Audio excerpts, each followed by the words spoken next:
딸이라고. 우리 집안의 딸이라고. 아기를 지우든지 해. 어차피 딸이면 집안에 도움 안 돼. 남아선호 사상이 강하다 해도 어떻게 아이를 지우라는 말을 이렇게 막 할 수 있는 걸까요? 오늘 사연의 주인공은 지소명. 시로 딸을 임신했다는 이유 그것 딱 하나만으로 시아버지와 시댁 식구들로부터 천대받습니다. 온전히 자신의 편일 거라 생각했던 남편까지도 우유부단하게 행동해서 지소명 씨는 더욱 더 외로움에 사무치는데요. 게다가 어느 날 술을 마시고 들어온 시아버지는 결국해서는 안 되는 짓까지 하고 맙니다. 도대체 무슨 일인지 소명 씨는 어떻게 이 문제를 풀어나갈까요? 오늘도 감동적인 이야기 재밌게 들으시고 구독, 좋아요, 알림 설정 한 번씩 꼭 부탁드리겠습니다. 그럼 지금 바로 사연 시작합니다. 붉은 햇살이 주방 창문을 통해 스며들었습니다. 소명은 조용히 아침 식사를 준비하며 자신의 둥근 배를 매만졌어요. 임신 7개월째 그녀의 몸은 날이 갈수록 무거워졌지만 마음은 설렘으로 가득했습니다. 오늘은 무슨 요일이었지? 소명은 달력을 바라보며 중얼거렸어요. 병원 예약이 있는 날이었습니다. 오늘 드디어 아기의 성별을 알 수 있을 거예요. 청소년 상담센터에서 근무하는 소명은 늘 다른 사람들의 마음을 들여다보는 일을 했습니다. 하지만 요즘은 자신의 마음이 더 복잡했어요. 특히 시아버지 태준의 눈치를 살피는 일이 점점 더 힘들어졌습니다. 남자애면 우준이라고 지을 거야. 우리 집안의 인재라는 뜻이지. 어제 저녁 식사 때 태준이 했던 말이 귓가에 맴돌았어요. 명문고 교장을 지낸 시아버지는 가문의 명예와 학벌에 대한 집착이 남달랐습니다. 소명은 문득 자신의 성장 과정을 떠올렸어요. 평범한 가정에서 자란 소명은 대학에서 심리학을 공부했습니다. 석사 과정 중 만난 민우와 결혼한 지 이제 3년째였어요. 처음에는 민우의 다정함이 좋았습니다. 하지만 시간이 지날수록 그가 아버지 앞에서 한없이 작아지는 모습을 보게 되었죠. 주전자에서 김이 모락모락 피어올랐어요. 소명은 찻잔에 따뜻한 물을 따르며 깊은 숨을 내쉬었습니다. 괜찮아. 오늘은 좋은 날이 될 거야. 그때 계단을 내려오는 발소리가 들렸어요. 태준이 주방으로 들어왔습니다. 반듯하게 정돈된 흰 셔츠에 검정 바지, 마치 아직도 학교 교장인 것처럼 단정한 차림이었죠. 아침 일찍 일어나셨네요, 아버님. 소명은 공손하게 인사했어요. 태준은 무표정한 얼굴로 고개를 끄덕였습니다. 오늘 병원 가는 날이지? 소명의 심장이 살짝 빨라졌어요. 네, 오후에 예약되어 있어요. 결과는 바로 알 수 있나? 태준의 목소리에 날카로움이 배어 있었습니다. 네, 오늘 성별을 알 수 있을 거예요. 태준은 턱을 치켜들며 소명의 배를 쳐다봤어요. 남자애겠지. 우리 집안은 대대로 장남이 귀한 집안이야. 소명의 손이 살짝 떨렸습니다. 갑자기 가슴이 조여오는 느낌이었어요. 그녀는 아기의 성별이 무엇이든 상관없다고 생각했지만 시아버지에게 이런 말을 꺼낼 용기가 나지 않았습니다. 민우가 주방으로 들어왔어요. 피곤한 얼굴로 소명에게 희미하게 미소를 지었습니다. 밥 준비됐어? 민우가 물었어요. 소명은 고개를 끄덕이며 식탁에 음식을 내놓았습니다. 세 사람은 침묵 속에서 아침을 먹기 시작했어요. 민우야, 내 어머니가 널 임신했을 때 난 매일 아들이길 기도했다. 태준이 갑자기 말을 꺼냈어요. 우리 집안의 모든 남자들은 명문대를 나왔어. 내 할아버지도, 나도, 내 형도. 소명의 젓가락이 그릇에 부딪혀 작은 소리를 냈습니다. 그녀의 마음속에 불안감이 커져갔어요. 아버지, 요즘은 성별이 그렇게 중요한 시대가 아니잖아요. 민우가 조심스럽게 말했어요. 태준의 눈빛이 날카로워졌습니다. 중요하지 않다고? 우리 집안의 전통을 모르는 소리 하지 마라. 소명은 숨이 막히는 듯한 느낌이 들었어요. 민우의 얼굴은 금세 굳어졌고 더 이상 아버지에게 대꾸하지 않았습니다. 순간 소명의 마음이 차갑게 식었어요. 왜 당신은 항상 이렇게 소극적인 거죠? 라는 말이 목구멍까지 차올랐지만 삼켰습니다. 오후 병원에서 초음파 검사를 받는 동안 소명의 가슴은 두근거렸어요. 민우는 회사 일 때문에 함께 오지 못했습니다. 의사가 모니터를 보며 미소를 지었어요. 축하합니다. 여자아이네요. 아주 건강해 보여요. 그 순간 소명의 눈에 눈물이 고였습니다. 기쁨과 걱정이 뒤섞인 복잡한 감정이었어요. 작은 생명이 그녀의 안에서 자라고 있다는 사실이 경이롭게 느껴졌지만 한편으로는 시아버지의 반응이 두려웠습니다. 병원을 나서는 순간 소명의 휴대폰이 울렸어요. 민우였습니다. 어때? 결과 나왔어? 소명은 잠시 망설였어요. 목소리가 떨렸습니다. 응, 딸이래. 전화 너머로 긴 침묵이 이어졌어요. 소명의 가슴이 쿵쾅거렸습니다. 그래, 딸이구나. 민우의 목소리에서 실망감이 느껴졌어요. 소명의 마음속에서 뭔가가 툭 하고 끊어지는 느낌이었습니다. 그녀의 눈에서 눈물이 흘러내렸어요. 당신도 아버님처럼 딸이라서 실망한 거예요? 아니야, 그런 거 아니야. 그냥 아버지가 어떻게 반응하실지 걱정돼서. 소명은 그 말에 더 큰 상처를 받았어요. 민우는 아기보다 아버지의 반응을 더 걱정하고 있었습니다. 집으로 돌아가는 버스 안에서 소명은 창밖을 멍하니 바라봤어요. 뱃속의 아기가 살짝 움직이는 것을 느꼈습니다. 소명은 배를 부드럽게 쓰다듬었어요. 괜찮아. 엄마가 지켜줄게. 소명은 청소년 상담사로서 많은 가족 문제를 다뤄왔습니다. 부모의 차별이 아이에게 얼마나 큰 상처를 주는지 너무나 잘 알고 있었어요. 하지만 지금은 그녀 자신이 그 문제 한가운데 있었습니다. 집에 도착하기 전 소명은 마음을 단단히 먹었어요. 어떤 일이 있어도 이 아이를 지키겠다는 결심이었습니다. 다가올 폭풍이 얼마나 거셀지 알 수 없었지만 그녀는 이제 자신의 아이를 위해 강해져야 했어요. 집 앞에 서서 소명은 깊은 숨을 들이마셨습니다. 현관문 너머에는 무슨 일이 기다리고 있을까요? 소명은 떨리는 손으로 현관문을 열었습니다. 집안은 무겁고 답답한 침묵으로 가득했어요. 아무도 없는 듯 했습니다. 그녀는 조용히 신발을 벗고 거실로 들어갔어요. 아마도 아직 이야기할 시간이 있겠지. 소명은 마음속으로 생각했습니다.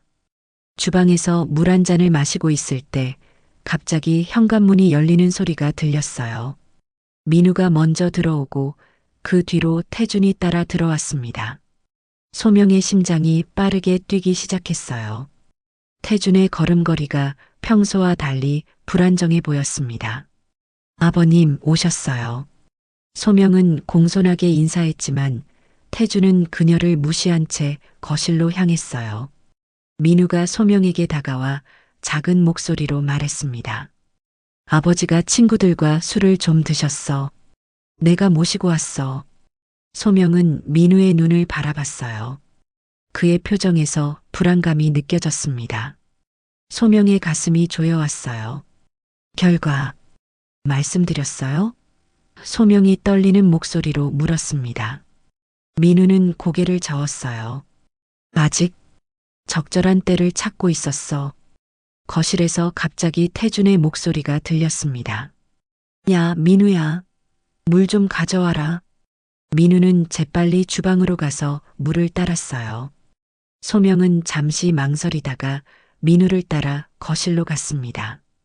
태준은 소파에 깊숙이 몸을 묻고 앉아 있었어요. 그의 얼굴은 술 때문에 붉게 달아올라 있었습니다. 민우가 물을 건네자 태주는 한 모금 마시고는 탁자 위에 잔을 내려놓았어요. 그의 시선이 소명의 배로 향했습니다. 결과 나왔냐? 태준의 목소리가 거칠었어요. 소명은 민우를 바라봤지만 그는 시선을 피했습니다. 소명의 입안이 갑자기 마르는 느낌이었어요. 네, 딸이라고 합니다.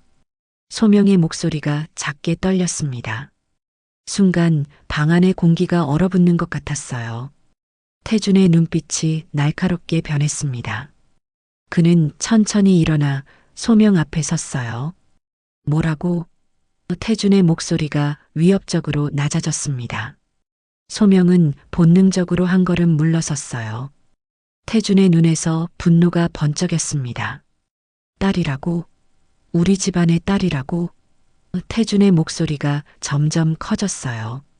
민우가 재빨리 끼어들었습니다. 아버지, 진정하세요. 아기가 건강한 게 중요하잖아요. 건강? 무슨 소용이야? 태준이 소리쳤어요. 우리 집안은 대대로 교육으로 명성을 쌓아왔어. 여자애들은 공부해봤자 결혼하면 다 그만두는데 무슨 소용이냐고. 소명의 온몸이 떨렸습니다. 그녀의 뺨이 화끈거렸어요. 아버님, 요즘은 여자들도 뛰어난 성취를 이루는 시대예요. 저도 대학원까지 나와서 전문직으로 일하고 있잖아요. 소명의 목소리에 용기가 실렸습니다. 태준의 눈이 위험하게 빛났어요. 내가 뭘 안다고. 우리 집안의 전통을 모르는 주제에. 그는 술에 취해 비틀거리며 소명에게 다가왔습니다.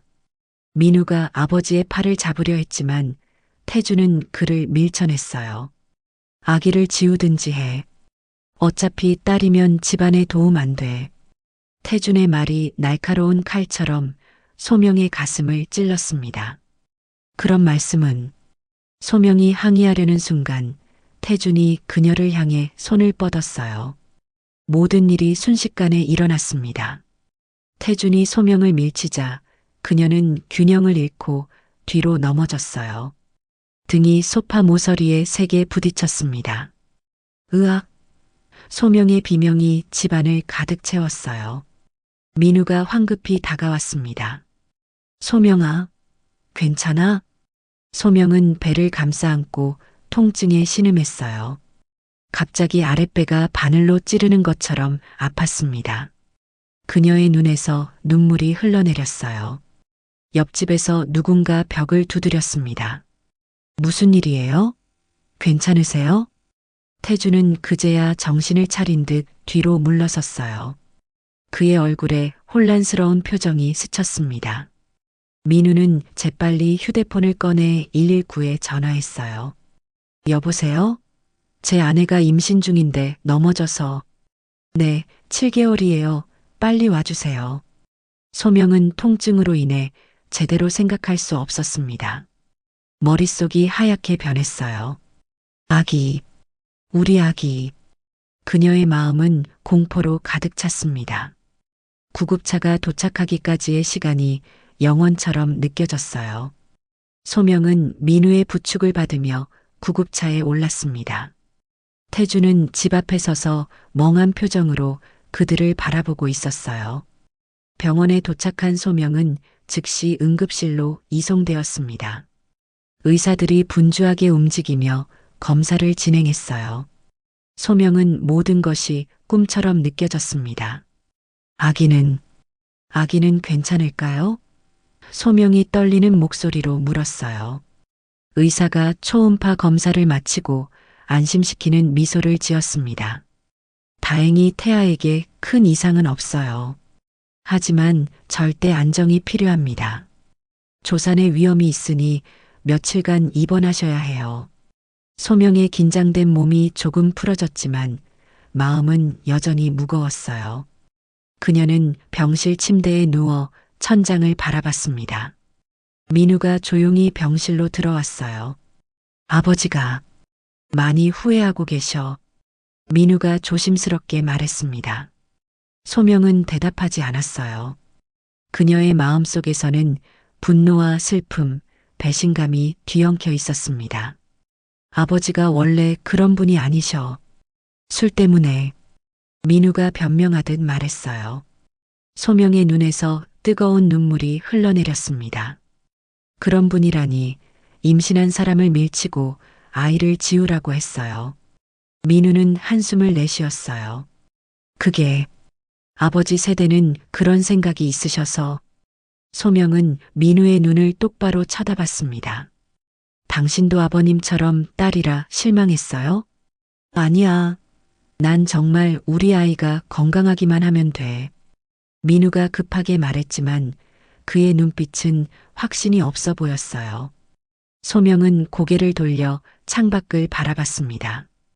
그녀의 마음속에 큰 결심이 자라고 있었어요. 다음 날 소명의 직장 동료 서영이 병실을 찾아왔습니다. 서영은 소명보다 6살 많은 선배 상담사였어요. 그녀는 소명의 손을 꼭 잡아주었습니다. 많이 힘들었겠다. 서영의 목소리는 따뜻했어요. 소명은 눈물을 참으며 고개를 끄덕였습니다. 어떻게 해야 할지 모르겠어요. 서영은 잠시 침묵했다가 조용히 말했어요. 나도 비슷한 경험이 있어. 그래서 이혼했지. 소명은 놀란 눈으로 서영을 바라봤습니다. 서영이 이혼했다는 사실을 처음 알았어요. 소명아, 내가 청소년 상담사로서 아이들에게 뭐라고 조언하는지 생각해봐. 건강한 환경에서 자라는 게 얼마나 중요한지. 소명의 가슴이 뜨거워졌습니다. 그녀는 자신이 상담했던 수많은 청소년들의 얼굴을 떠올렸어요. 가정 내 갈등과 차별이 아이들에게 얼마나 큰 상처를 주는지 너무나 잘 알고 있었습니다. 내일 퇴원하면 친정에 가볼까 해요. 소명이 작은 목소리로 말했어요. 서영은 이해한다는 듯 고개를 끄덕였습니다. 좋은 생각이야. 내 몸과 마음을 먼저 돌봐야 해. 병실 창문으로 햇빛이 들어왔습니다. 소명은 자신의 배를 부드럽게 쓰다듬었어요. 무엇이 옳은지, 어떤 결정을 내려야 할지 아직 확실하지 않았지만 한 가지는 분명했습니다. 그녀는 이 아이를 지키기 위해 무엇이든 할 준비가 되어 있었어요. 소명은 친정 부모님의 집에서 보름째 머물고 있었습니다. 창문으로 비치는 햇살이 따스했지만 그녀의 마음은 여전히 흐렸어요. 민우는 매일 전화로 돌아오라 했지만 소명은 아직 준비가 되지 않았습니다. 애야, 오늘 뭐 먹을까? 친정 어머니가 부엌에서 물었어요. 소명은 희미하게 웃으며 대답했습니다. 뭐든 좋아요. 그때 초인종이 울렸어요. 소명의 가슴이 쿵 내려앉았습니다. 설마 민우가 찾아온 건가? 그녀는 불안한 마음으로 현관으로 향했어요. 문을 열자 우편 배달부가 서 있었습니다. 지소명님 맞으세요? 등기 우편입니다. 소명은 의아한 표정으로 편지를 받았어요. 발신인 이름이 없는 흰 봉투였습니다. 방으로 돌아와 조심스럽게 봉투를 열었어요. 편지의 첫 문장을 읽는 순간 소명의 얼굴이 창백해졌습니다. 최태주는 예전에도 며느리를 차별했어요. 당신 남편의 형수도 같은 경험을 했어요. 소명의 손이 떨렸어요. 편지에는 민우의 형 부부가 첫 아이를 가졌을 때 태준이 비슷한 행동을 했다는 내용이 담겨 있었습니다. 딸이라는 이유로 형수를 괴롭혔고 결국 형수는 우울증으로 힘든 시간을 보냈다는 내용이었어요. 소명의 가슴이 무겁게 짓눌렸습니다. 전화기를 들어 민우에게 전화했어요. 여보세요? 민우의 목소리가 들렸습니다. 형님도 아버님에게 그런 대우를 받았다면서요? 소명의 목소리는 떨렸어요. 전화 너머로 긴 침묵이 이어졌습니다. 소명은 자신의 심장 소리가 귓가에 울리는 것을 느꼈어요. 누가 그런 얘기를 했어? 민우의 목소리가 낮아졌습니다. 그럼 사실이네요. 소명의 목소리에 쓴웃음이 묻어났어요. 그때는 상황이 복잡했어. 아버지가 요즘은 많이 달라지셨어. 소명의 마음속에서 분노가 끓어올랐습니다. 그때도 지금도 당신은 아버님 편이네요. 전화를 끊은 소명은 침대에 주저앉았어요. 갑자기 그녀의 휴대폰이 다시 울렸습니다. 민우의 누나 미정이었어요. 소명 씨, 민우한테 연락 받았어요. 직접 만나서 이야기하고 싶어요. 다음 날 소명은 동네 카페에서 미정을 만났습니다. 미정은 소명보다 3살 많았지만 어딘가 지친 기색이 역력했어요. 사실 우리 어머니도 같은 경험을 했어요. 미정이 조용히 말했습니다. 소명의 눈이 커졌어요. 어머님도요? 미정은 고개를 끄덕였습니다. 우리 할머니가 우리 어머니를 똑같이 대했대요. 가문의 전통이라면서. 그럼 이건 대를 이어 내려오는 건가요? 소명의 목소리가 떨렸어요. 그렇죠. 하지만 지금은 시대가 달라졌어요. 언니는 용기를 내셔야 해요. 소명은 손을 꼭 쥐었습니다. 그녀의 뱃속에서 아기가 움직이는 것을 느꼈어요. 내 아이는 절대 이런 아픔을 겪게 하지 않을 거야. 그날 밤 예상치 못한 전화가 왔습니다. 민우였어요. 소명아, 아버지가 갑자기 쓰러지셨어. 심장마비래. 지금 서울대병원 중환자실이야. 소명의 가슴이 철렁 내려앉았습니다.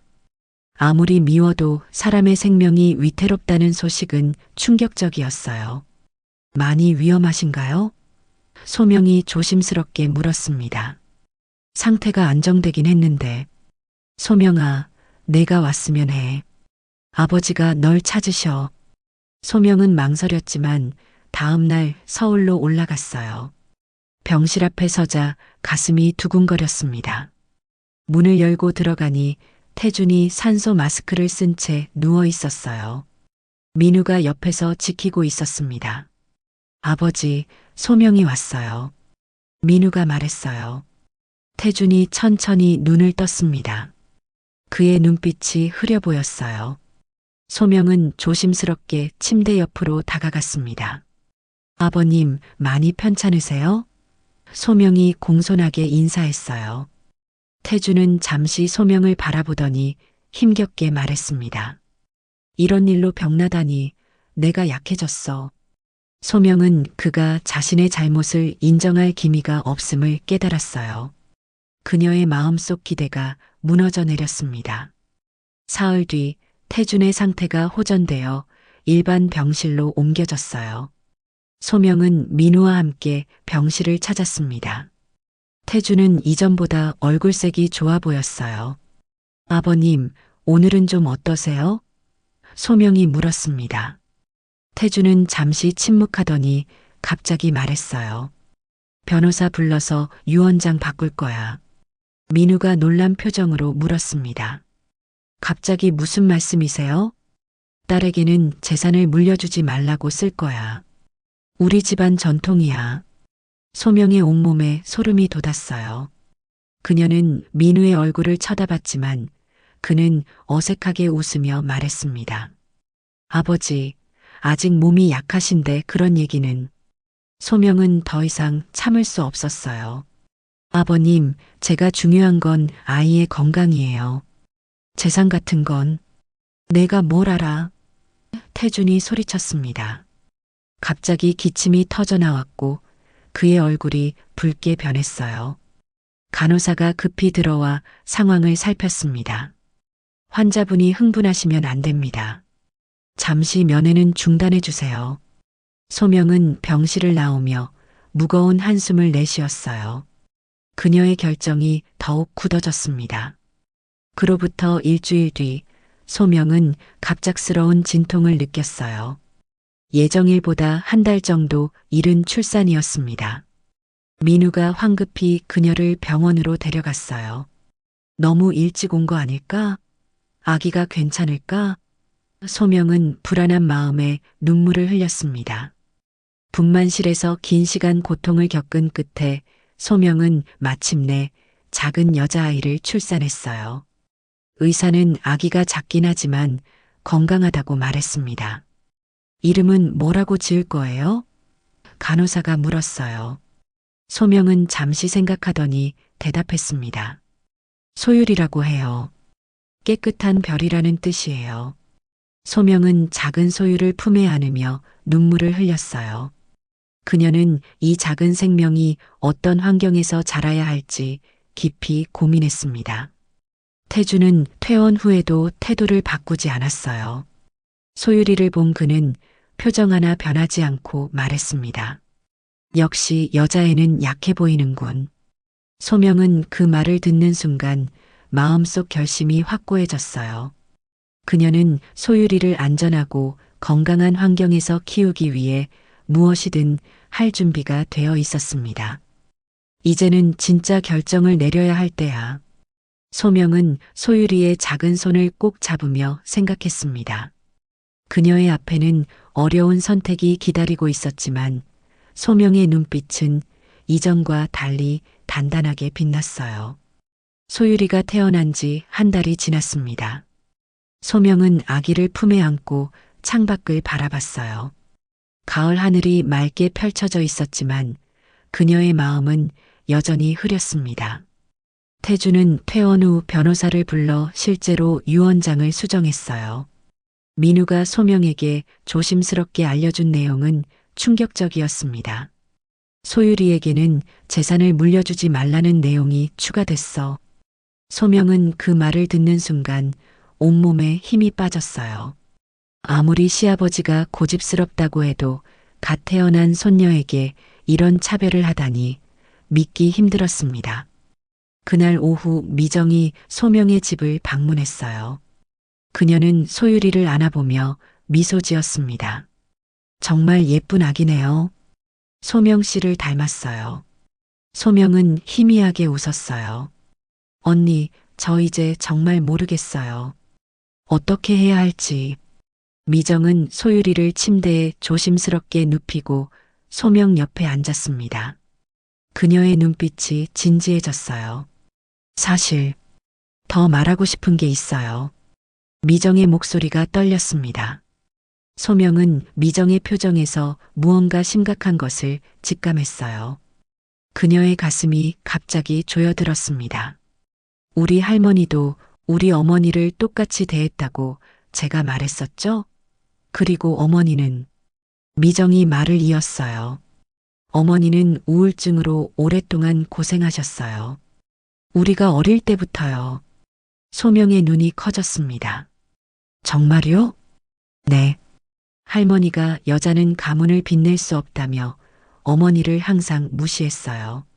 아버지는 그런 할머니의 행동을 말리지 않았고요. 미정의 눈에 눈물이 고였어요. 그리고 아버지는 할머니의 그런 모습을 그대로 배웠어요. 소명은 숨이 막히는 느낌이었습니다.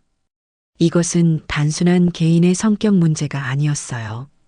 대를 이어 전해지는 학대의 순환이었습니다. 그럼 민우 씨도? 소명이 떨리는 목소리로 말했어요. 미정은 고개를 끄덕였습니다. 민우는 아직 모르겠지만 시간이 지나면 아버지처럼 될 가능성이 커요. 우리가 자라면서 본 것이 바로 그런 모습이니까요. 소명의 마음속에 차가운 공포가 자리 잡았어요. 그녀는 소율이를 바라봤습니다. 작고 연약한 아이가 이런 환경에서 자란다면 어떻게 될까요? 다음 날 소명은 오랜 친구 지연과 카페에서 만났어요. 지연은 싱글맘으로 4살 딸을 키우고 있었습니다. 어떻게 지내? 지연이 따뜻한 미소로 물었어요. 소명은 깊은 한숨을 내쉬며 모든 이야기를 털어놓았습니다. 시아버지의 차별, 유언장 수정, 그리고 미정에게 들은 가족사까지. 지연은 소명의 이야기를 진지하게 들었어요. 그녀의 눈빛이 단단했습니다. 소명아, 난 내가 결정을 내리기 전에 한 가지만 생각해봤으면 해. 지연이 조용히 말했어요. 내가 상담사로서 이런 사례를 접했다면 어떤 조언을 했을까? 소명의 가슴이 묵직해졌습니다. 그녀는 청소년 상담센터에서 얼마나 많은 아이들이 가정 내 차별과 학대로 상처받는 것을 보았는지 모릅니다.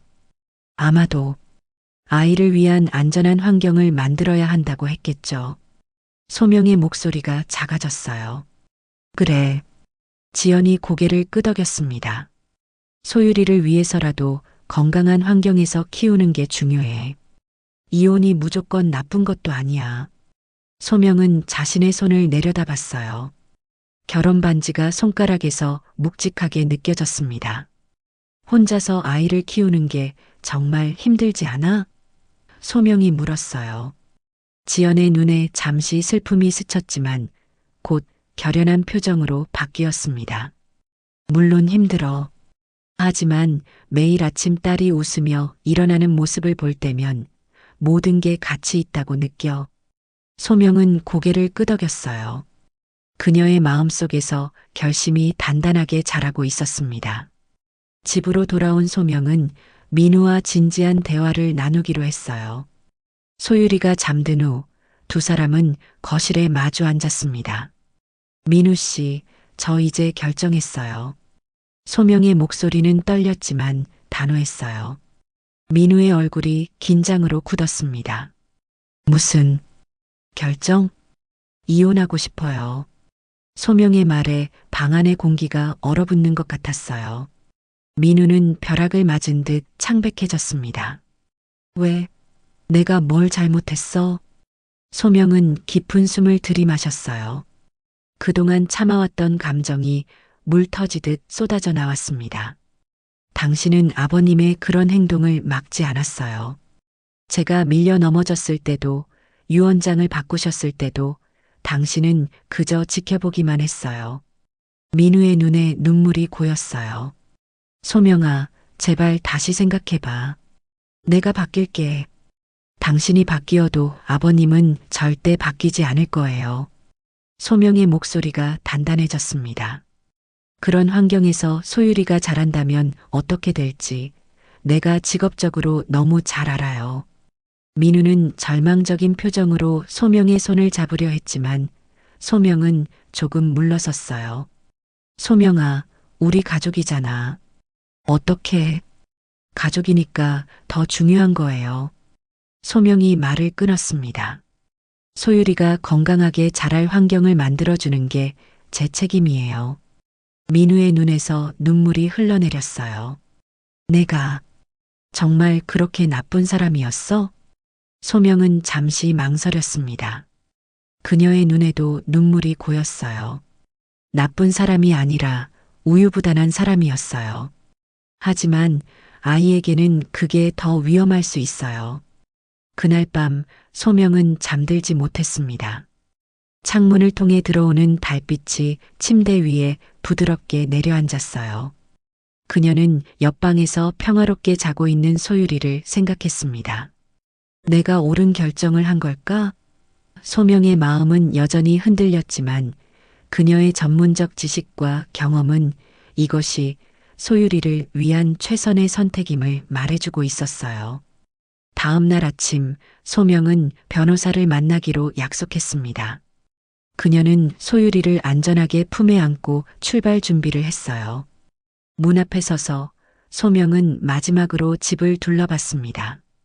3년간의 결혼 생활이 담긴 공간이었지만 이제는 새로운 시작을 해야 할 때였어요. 소명의 눈에 눈물이 맺혔지만 그녀의 표정은 결연했습니다. 소율이를 위한 선택, 그리고 자신을 위한 선택이었어요.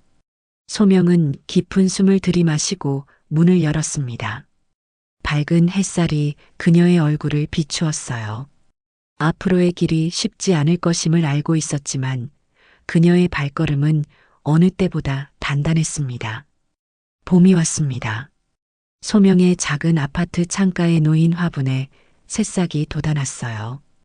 이혼 후 1년이 지났지만 시간은 생각보다 빨리 흘러갔습니다. 소명은 부엌에서 아침을 준비하며 거실을 힐끗 바라봤어요. 소율이가 장난감을 가지고 놀고 있었습니다. 이제 16달이 된 소율이는 매일 새로운 것을 배우며 자라고 있었어요. 우리끼리도 잘 살고 있잖아. 소명은 마음속으로 생각했습니다. 처음에는 두렵고 외로웠어요. 혼자서 아이를 키운다는 것이 얼마나 힘든 일인지 몸소 느꼈습니다. 하지만 시간이 지날수록 소명은 자신의 선택이 옳았다는 확신이 들었어요. 소율이는 밝고 건강하게 자라고 있었고 소명 자신도 조금씩 강해지고 있었습니다. 초인종 소리가 들렸어요. 소명은 앞치마를 벗고 현관으로 향했습니다. 문을 열자 민우가 서 있었어요. 그는 매달 정기적으로 양육비를 가져왔고 가끔 소율이를 보러 오곤 했습니다. 안녕하세요. 민우가 조금은 어색하게 인사했어요.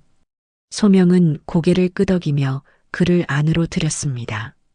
들어오세요. 소율이가 놀고 있어요.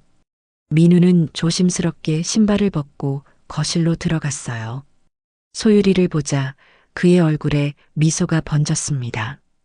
그는 소율이 앞에 무릎을 꿇고 앉았어요. 소율아, 아빠 왔어. 소율이는 잠시 민우를 바라보다가 다시 장난감에 집중했습니다. 아직 아빠라는 존재를 완전히 이해하기에는 너무 어렸어요. 민우의 표정에 아쉬움이 스쳤지만 그는 이해한다는 듯 고개를 끄덕였습니다. 소명은 민우에게 차를 건넸어요. 아버님은 어떠세요? 많이 좋아지셨어요. 민우가 차를 받으며 대답했습니다. 하지만 여전히 고집은 그대로예요. 소명은 조용히 웃었어요. 태준에 대한 분노는 이제 많이 사그라들었습니다. 소율이의 탄생과 함께 소명은 미움보다 더 중요한 것이 있다는 걸 깨달았어요. 민우가 차를 마시고 자리에서 일어났습니다. 소명아, 우리 다시 시작할 수 없을까? 이번이 처음은 아니었어요. 민우는 종종 재결합을 제안했지만 소명의 마음은 확고했습니다. 민우 씨, 우리 이제 각자의 길을 가요. 소율이는 당신의 딸이니까 언제든 만날 수 있어요. 소명의 목소리는 부드럽지만 단호했어요. 민우의 눈에 슬픔이 스쳤지만 그는 이해한다는 듯 고개를 끄덕였습니다. 돌아서기 전에 그는 소율이에게 한 번 더 손을 흔들었어요. 문이 닫히고 소명은 창가에 서서 민우가 걸어가는 모습을 지켜봤습니다. 그의 어깨가 처진 것 같았어요.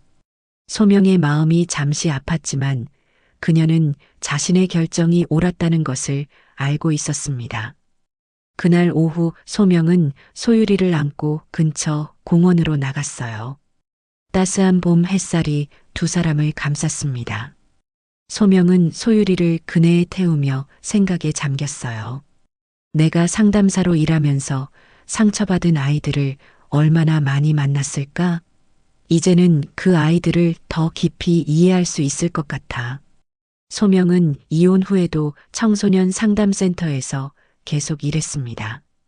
오히려 자신의 경험을 통해 더 깊은 공감과 이해를 가지고 상담을 할 수 있게 되었어요. 공원에서 돌아오는 길에 소율이가 갑자기 소명을 바라보며 작은 목소리로 말했습니다. 엄마. 소명의 발걸음이 멈췄어요. 소율이가 처음으로 엄마라고 부른 순간이었습니다. 그녀의 눈에 뜨거운 눈물이 고였어요. 그래, 소율아. 엄마가 여기 있어. 소명의 목소리가 떨렸습니다. 소명은 소율이를 꼭 안았어요. 그 순간 모든 힘든 시간이 보상받는 느낌이었습니다. 그녀의 가슴이 따뜻한 행복으로 가득 찼어요. 그로부터 1년이 더 지났습니다. 소율이는 이제 말을 더 많이 하게 되었고 어린이집에도 다니기 시작했어요.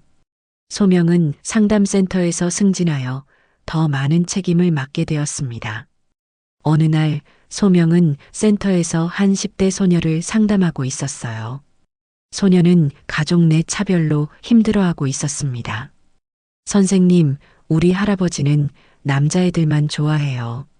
저는 항상 내가 남자였으면 좋았을 텐데라는 말을 들어요. 소녀의 눈에 눈물이 고였어요. 소명은 따뜻한 미소를 지으며 소녀의 손을 잡았습니다. 그런 말을 들으면 많이 아프겠구나. 하지만 내 가치는 누군가의 기대나 편견으로 결정되는 게 아니야. 소명은 자신의 경험을 바탕으로 진심 어린 조언을 건넸어요. 때로는 용기 있는 결정이 필요해. 그것이 비록 어렵더라도 그것이 진정한 사랑일 수 있어. 상담을 마치고 돌아오는 길에 소명은 문득 옆 벤치에 앉아 있는 민우를 발견했어요. 그는 어린이집 앞에서 소율이가 나오기를 기다리고 있었습니다. 소명은 잠시 망설이다가 그에게 다가갔어요. 기다린 지 오래됐어요? 민우는 놀란 듯 고개를 들었습니다. 그의 얼굴에 미소가 번졌어요. 아니요, 방금 왔어요. 오늘은 소율이와 저녁을 먹기로 했거든요. 소명은 고개를 끄덕였습니다. 그들의 관계는 이제 평화로웠어요. 각자의 위치에서 소율이를 위해 최선을 다하고 있었습니다. 소명아, 고마워. 민우가 진지한 목소리로 말했어요. 내가 그때 그런 결정을 내려줘서. 소명은 놀란 표정으로 민우를 바라봤습니다. 그의 눈빛이 달라져 있었어요. 나도 많이 생각했어. 아버지처럼 되지 않기 위해 노력하고 있어. 민우의 목소리에 진심이 묻어났습니다. 소명의 마음에 따뜻한 기운이 번졌어요. 그녀는 부드럽게 웃으며 말했습니다. 그래요, 우리 모두 변화하고 있네요. 어린이집에서 아이들이 나오기 시작했어요. 소율이가 밝은 표정으로 달려나왔습니다. 그녀는 소명과 민우를 보자 환하게 웃었어요. 엄마, 아빠. 소율이가 기쁜 목소리로 외쳤습니다. 소명은 소율이를 안아올리며 행복한 미소를 지었어요. 처음에는 어려운 선택이었지만 그것이 모두를 위한 최선의 결정이었음을 이제는 확신할 수 있었습니다. 집으로 돌아오는 길에 소명은 하늘을 올려다봤어요. 저녁 노을이 아름답게 펼쳐져 있었습니다. 그녀의 가슴에 평화가 깃들었어요. 소율아, 엄마가 너를 세상에서 제일 소중하게 지켜줄게. 소명이 속삭였습니다. 소율이는 엄마의 품에서 행복하게 웃었어요. 그들의 앞에는 이제 밝은 미래가 펼쳐져 있었습니다. 소명은 자신의 선택을 통해 딸에게 새로운 세상을 열어주었고, 그것은 단지 그들만의 이야기가 아닌 변화하는 사회의 작은 시작이었습니다.